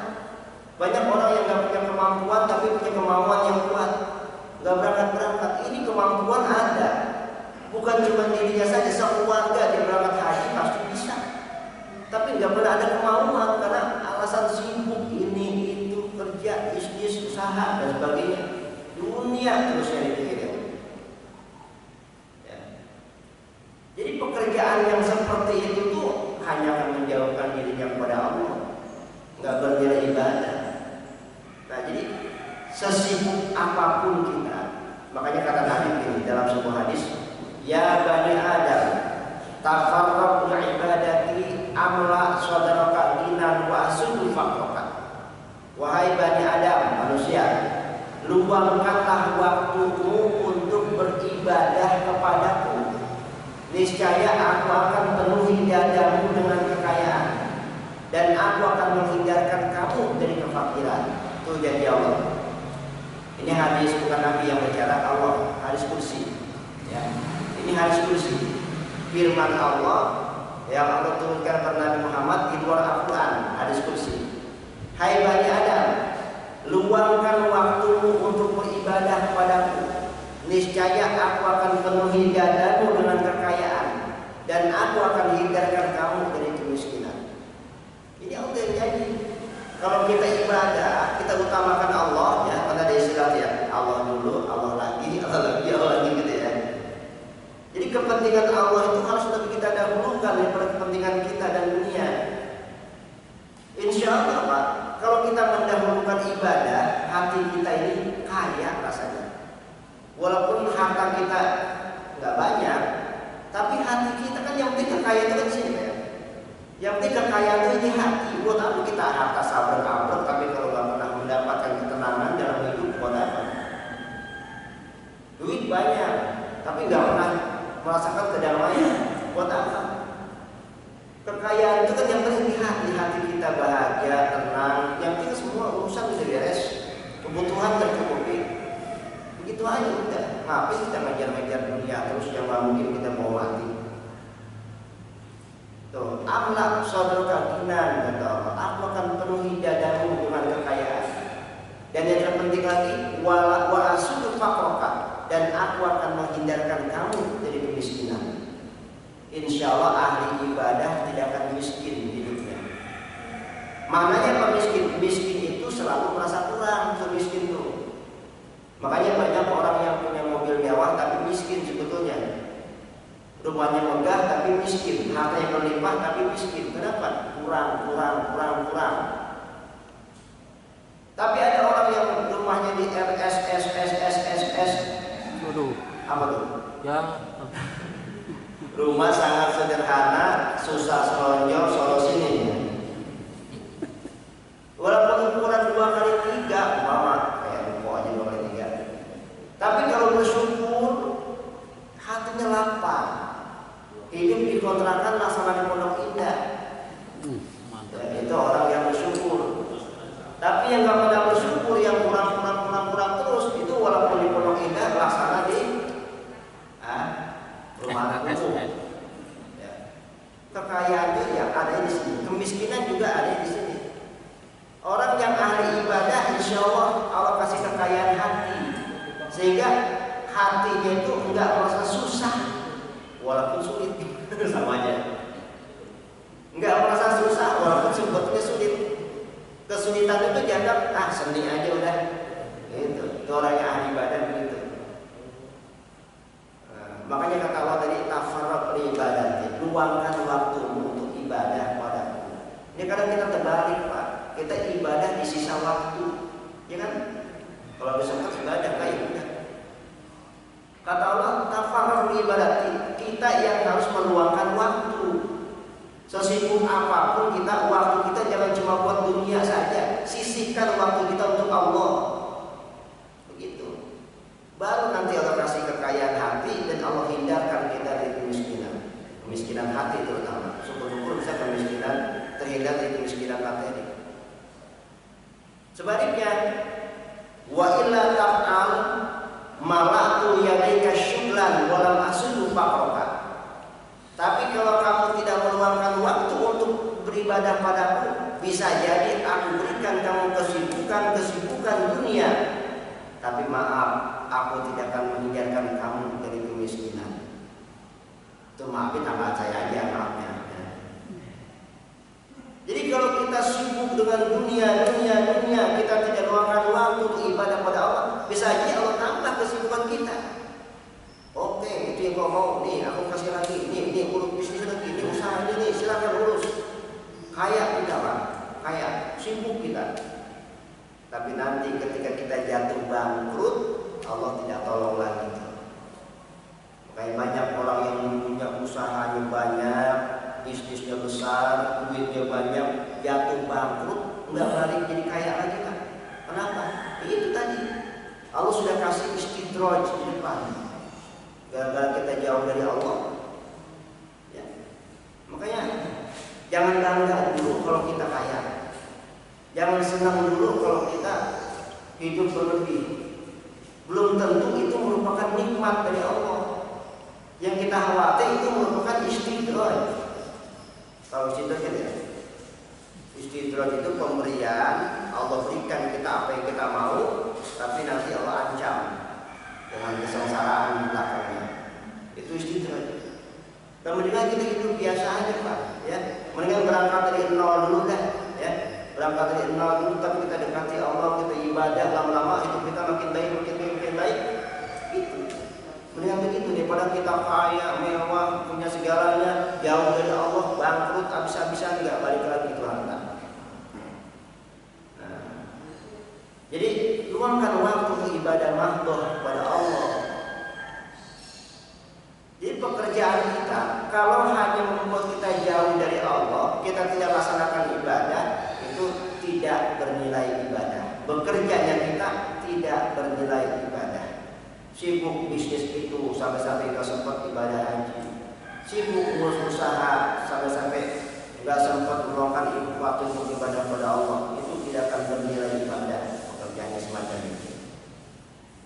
Ya mas sekalian yang dirahmati Allah Subhanahu Wa Taala.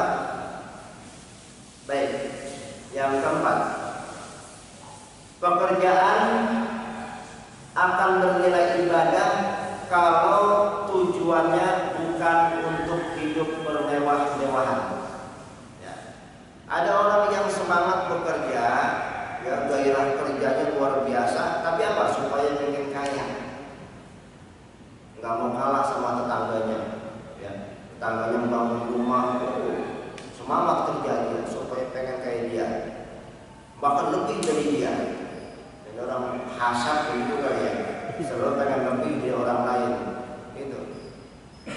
Jadi kalau mau orientasi kerjanya hanya untuk bermewah-mewahan, pengen lebih kaya dari orang lain, pengen lebih cukup dari orang lain, itu enggak bernilai ibadah.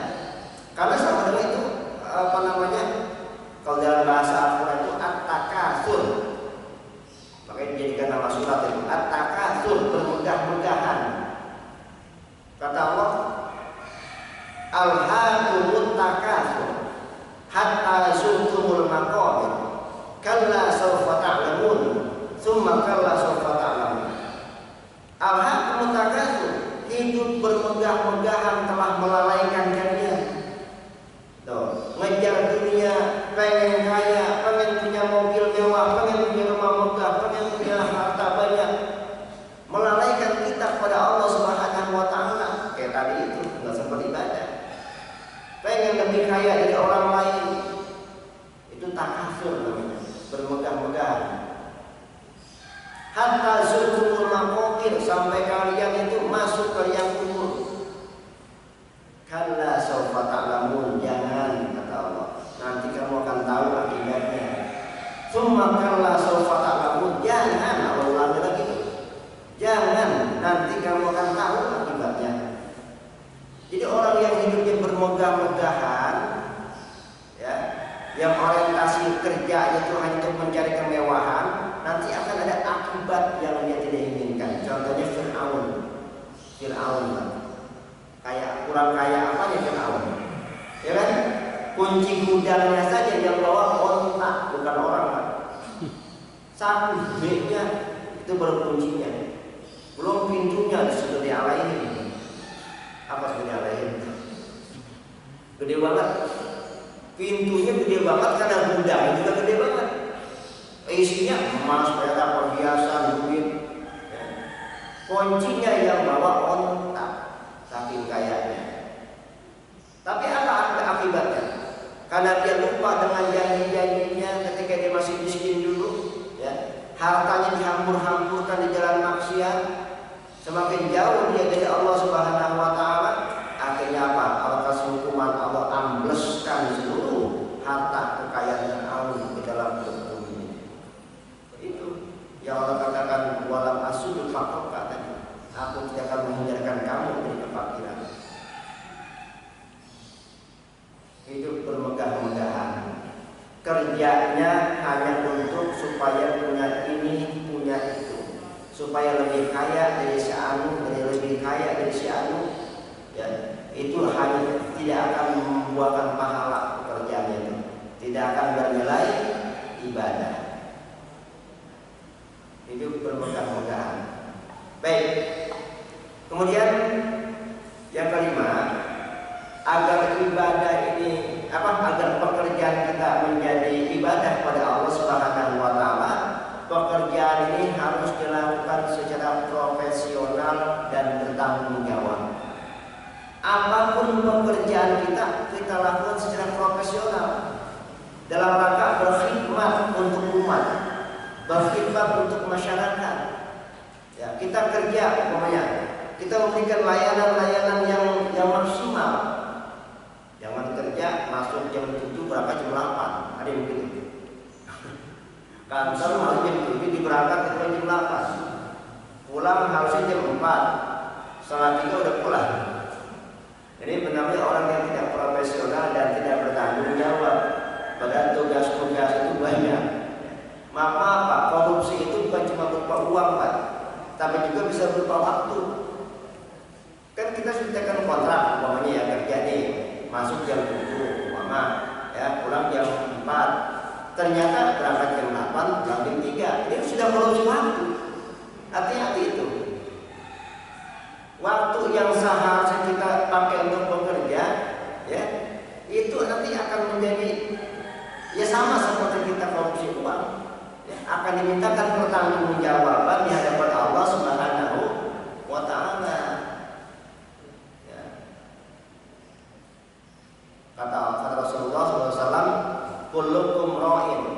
Wa kullukum mas'ulun an ra'iyati. Setiap kalian adalah pemimpin dan setiap kalian akan dimintakan pertanggungan jawab tentang apa yang kalian pimpin. Walaupun kita bukan pimpinan, tapi kalau sudah diberikan amanah, berarti kita pemimpin juga, pemimpin buat diri sendiri. Kita sudah diberikan amanah, maka nanti amanah itu akan dimintakan pertanggungan jawab di hadapan Allah Subhanahu wa taala. Jadi pekerjaan apapun yang kita geluti, profesi apapun yang kita miliki, harus kita kerjakan secara profesional kalau kita pengen bernilai ibadah pada Allah Subhanahu wa taala.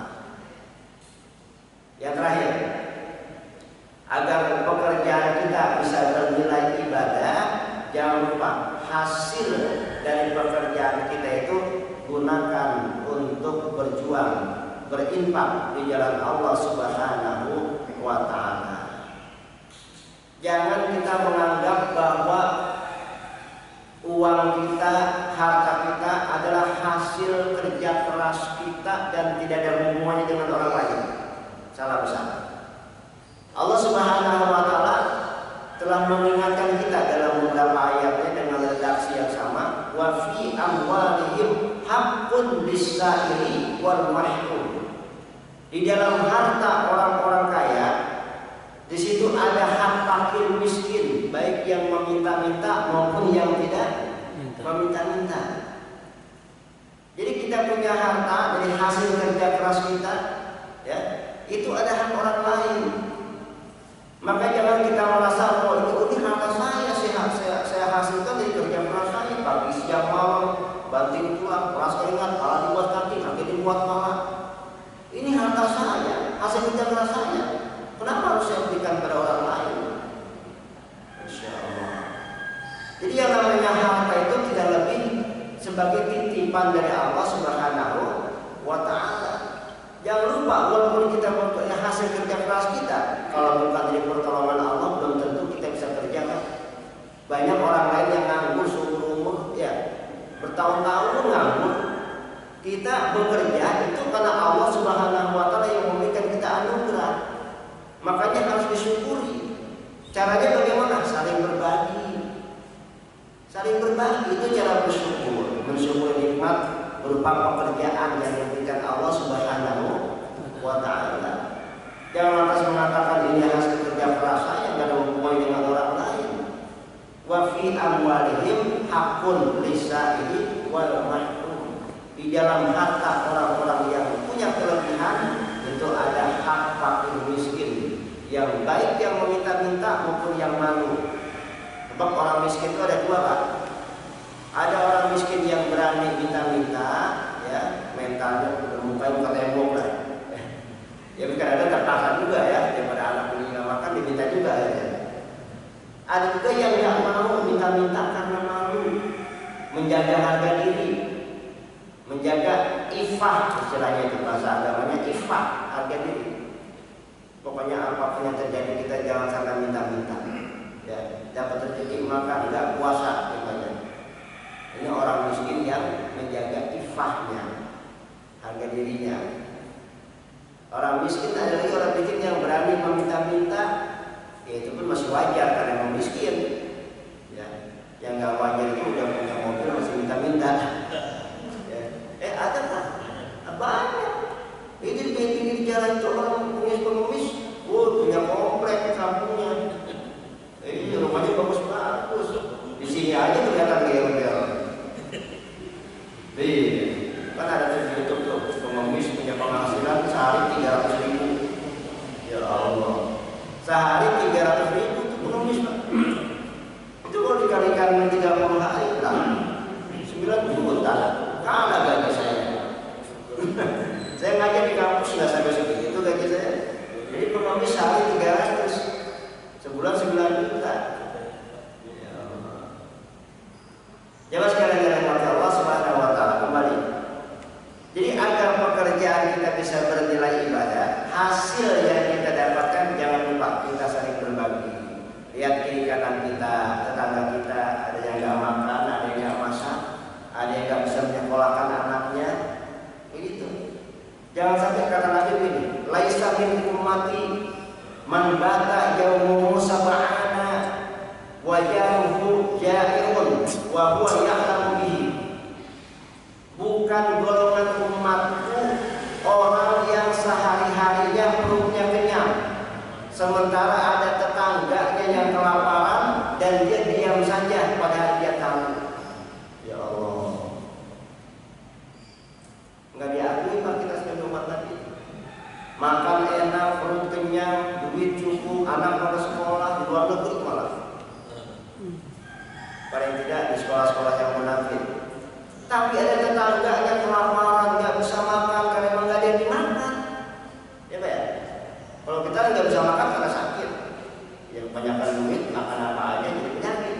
Ujung-ujung malah nggak bisa makan. Sakit. Enak amat ya. Duit banyak nggak bisa makan. Ini ada orang yang nggak bisa makan karena memang nggak ada yang dimakan. Apa yang dimakan? Orang miskin. Kita tahu ada tetangga kita yang lapar, nggak makan, kita diem saja. Laisa min ummati, kata Nabi, bukan umatku. Nggak diakui kita sebagai umat Rasul.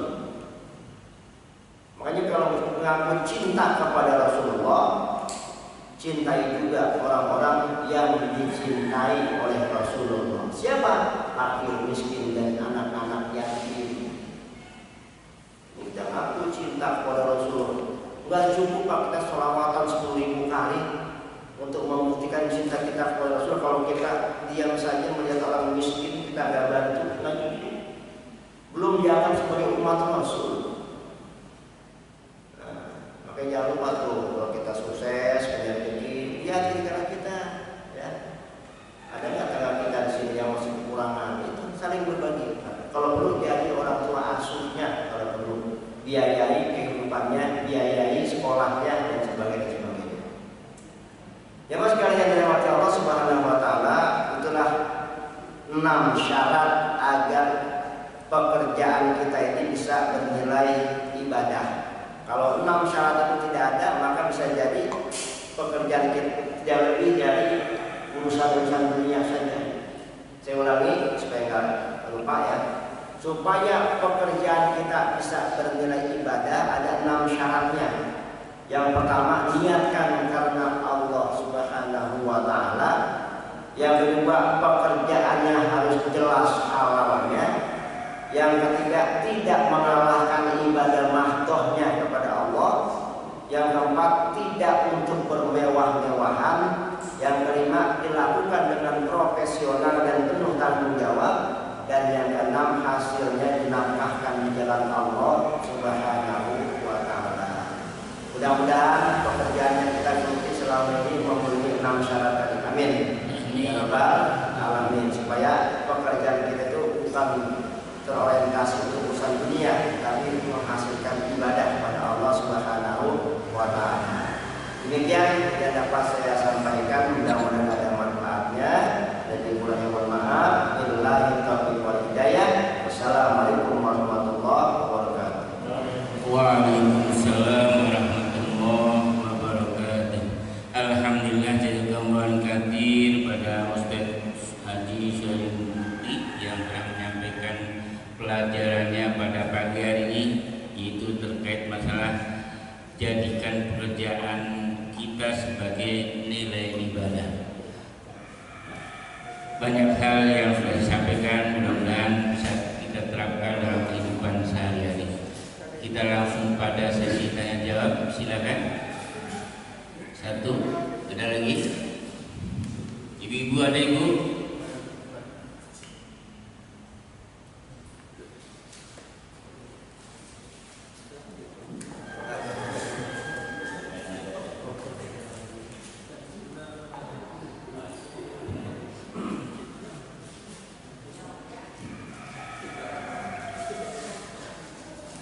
Assalamualaikum warahmatullahi wabarakatuh. Ustaz, ini saya cerita tentang kasus. Waktu saya masih dinas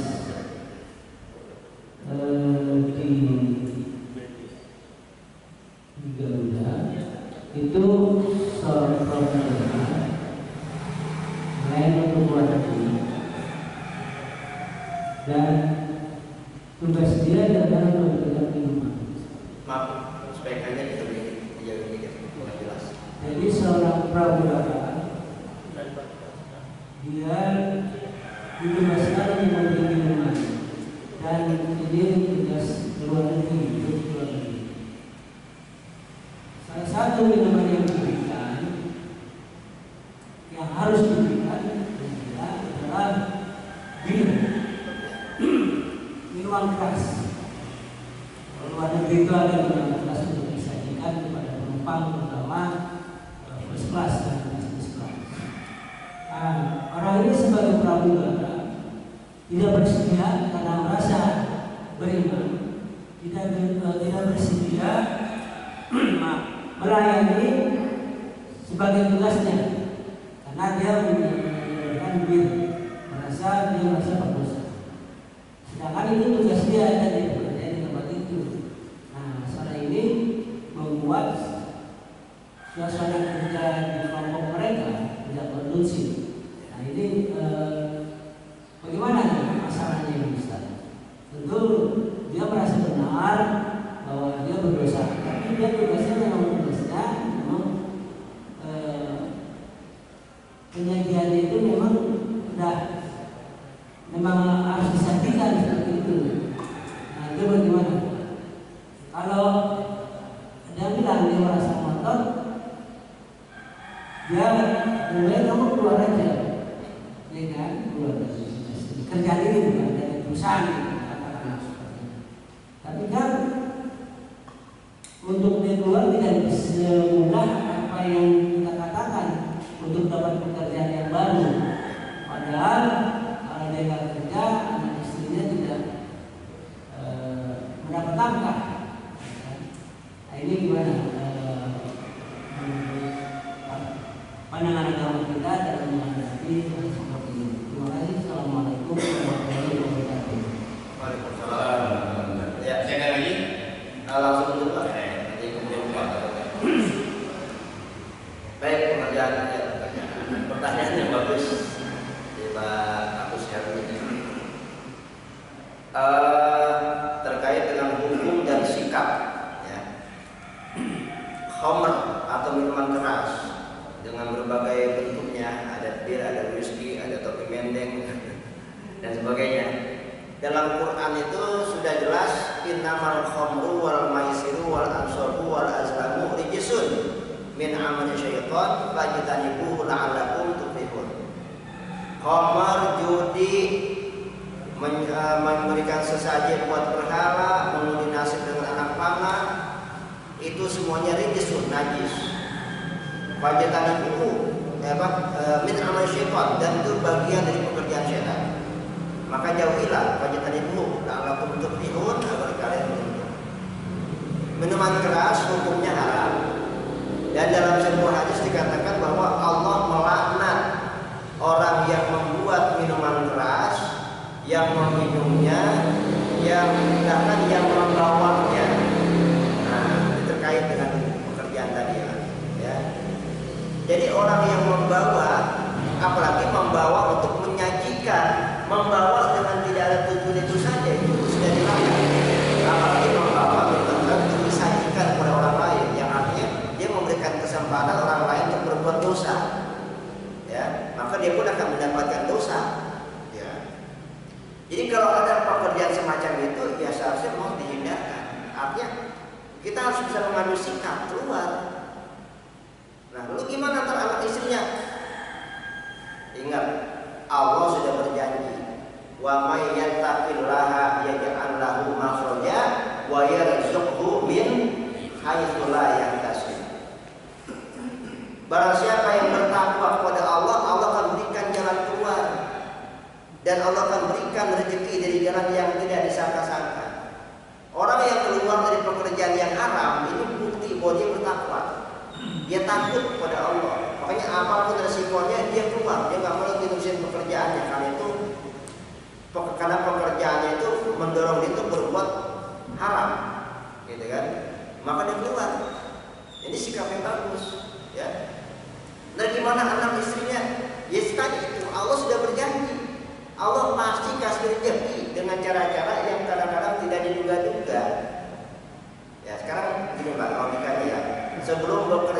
tempat itu, kita makan apa enggak? Makan apa kelaparan?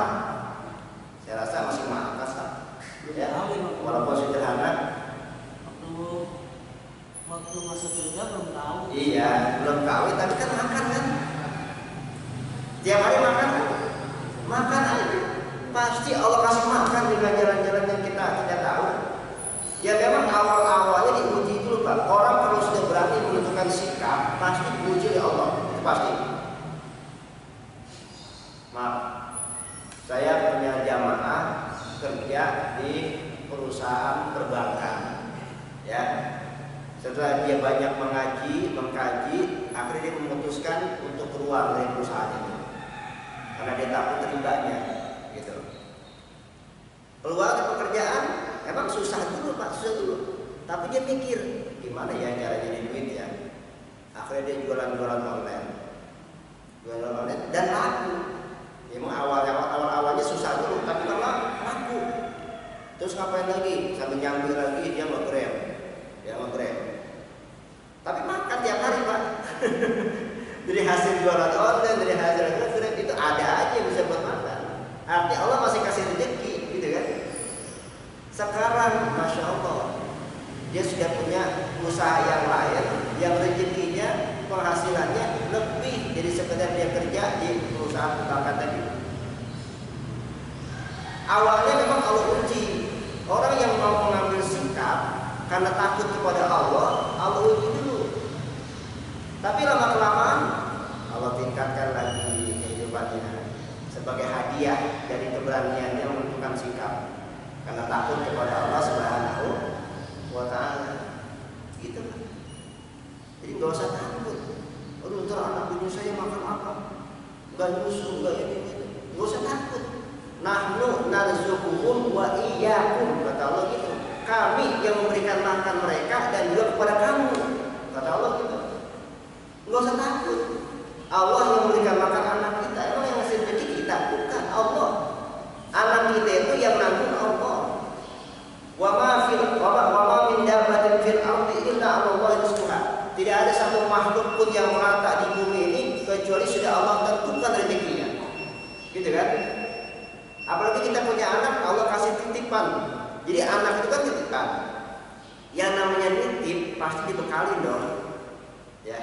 Kita nitip sesuatu nih pada teman kita. Ya, apa ya misalnya? Kita nitip mobil deh, ya. Tolong ya, saya nitip mobil sama keluar kota nih 2 bulan. Ini tolong uang buat apa? Maintenance-nya, ya, gitu. Allah juga begitu, nitipin kita anak, Allah kasih juga itu rezekinya buat anak kita. Jadi pada prinsipnya yang memberikan rezeki buat anak kita bukan kita, tapi Allah. Jadi ngapain kita takut anak bini gua makan apa? Ya.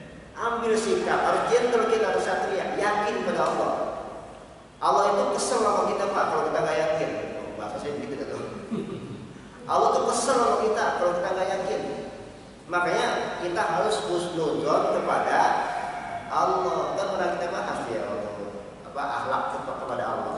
Husnudzon, baik sangka. Kita dalam kondisi apapun baik sangka pada Allah. Pasti Allah kasih jalan, pasti Allah kasih rezeki. Gitu. Kalau kita anak bini bukan apa? Namanya nggak percaya sama kekuasaan Allah. Beriman kepada Allah bukan cuma beriman, bukan cuma percaya Allah ada, bukan cuma percaya Allah yang menciptakan kita, termasuk kita percaya dengan kebesaran Allah. Kebesaran Allah itu apa? Ketika kita sedang dalam keadaan sulit, yakin Allah yang memberikan jalan keluar. Itu. Ini kadang kita yang nggak yakin. Ketika kita ragu, aduh gimana ya keluar jalannya, itu kita nggak yakin sama Allah. Harus kita bismillah, yakin nanti Allah kasih jalan keluar. Ya walaupun sulit-sulit dikit itu biasa, itu sedikit sebagai ujian. Orang taubat itu pasti ada ujian kan. Orang berhijrah pasti ada ujian. Gak mungkin lempeng-lempeng aja jalannya, gak mungkin. Pasti ada ujiannya. Tapi kalau istiqomah nanti masya Allah dia akan mendapatkan ketenangan yang luar biasa dari kehidupan sebelumnya. Baik sekali itu ya jawaban saya. Baik, alhamdulillah kita ucapkan terima kasih sekali lagi untuk Ustaz kita.